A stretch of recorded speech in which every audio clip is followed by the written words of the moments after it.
Ku bayizi omutwalo gumu mu 1412 abatuula ebigezo by'ekibiina eky'omusanvu omwaka oguwedde mu disitulikiti y'e Luwero, 57 ebyava mu bigezo byabwe byakwatiddwa ekitongole kya UNEB nga bateberezebwa okuba nti benyigira mu kukoppa oba okubba ebigezo.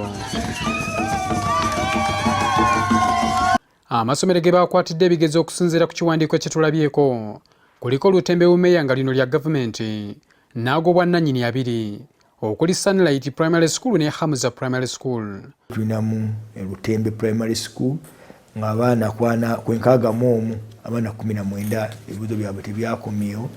Tulina eddala essomero baliyita Sunlight abaana 16 bonna ebibuuzo tebyakomyewo, n'eddala Hamza abaana 22 ebibuuzo byaffe tebyakomyewo. Twagala okuvumirira bwaba nga ensonga ddala weeri kubanga tusuubira tugenda kunoonyereza. Okusinziira ku kitongole ky'ebigezo ki UNEB, abakulu b'amasomero ago baakuyitibwa eri ekitongole kino babuzibwa 45. Tutuuseeko ku masomero gano nga twagala okwogerako n'abakulu okumanya ogubadde. Ku Lutembe Umea tetusanzeeyo muntu yenna okuggyako kufulu ezinywezezza eminyolo. Kyokka ku Hamza Primary School be tusanzeeyo batubulidde nti omukulu w'essomero si mwetegefu kwogerako naffe. N'abazadde be tutuukiridde tebabadde beetegefu kwogerako naffe ku nsonga eno. Abakulembeze bwa disitulikiti tulina okunyolwa olw'abaana abo abaakwatiddwa ebibuuzo byabwe. Manyi kitegeeza ku muzadde. Omuzadde kimunyize omwana kiyinza okuba nga effect nnene gyali.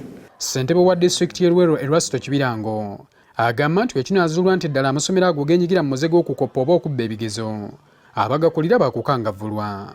Omuze guno guyinza okuba gukyagenda mu maaso. Weewaawo tukyalina okunoonyereza kwennyini okutegeera kiki ekyavuddeko ekyo. Kyetusuubira nti ku nkomerero nga UNEB emaze okutulagira ddala ekituufu oba bubadde bubbe bamubaddemu obumulumulu tujja kuba tulina statement gye tukola.